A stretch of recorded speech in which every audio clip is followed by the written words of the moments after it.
د جبهه مقاومت ډلې مشر احمد مسعود سره یو ځای امرالله صالح طالبانو ته په غبرګون کې وایي زموږ مقاومت افغانستان د ټولو وګړو له حق نه دفاع په خاطر دی. امرالله صالح تازه طالبانو ته غبرګون ښودلی دی. د خرابات ټي وي چینل درنو لیدونکو سلام، ستړي مه شئ، وخت مو بخیر. هیله لرم چې جوړ او روغ به یې په سر کې یادونه کوم که خرابات ټي وي چینل مو نوي سبسکرایب کړی، په درنښت سره خرابات ټي وي چینل سبسکرایب کړئ.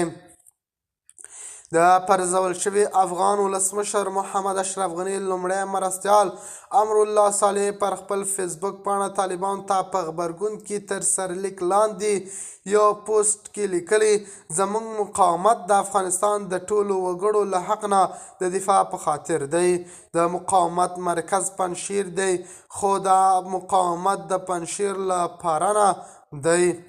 ښاغلي صالح زیاته کړې چې د پنجشیر دره د افغانستان د ټولو ولس کوربه ده او د هغو خلکو لپاره د هیلې یو ځای دی چې له ظلم غچ اخیستو، تعصب، د خلکو د مال له چاپاول نه پوښتنه ده. امرالله صالح د پوښتنې په توګه مطرح کړې او طالبانو ته یې ویلي که خلک یو زړه هم پر تاسو باور لري نو بیا ولې د هیواد په پولو کې د خلکو کتارونه جوړوئ؟ خپل ټول شته شاته پرېږدئ او یوازې په دې خاطر چې له تاسو ځان وژغوري ځانونه وباسي. آیا له ځان نه مو پوښتنه کړې چې ولې؟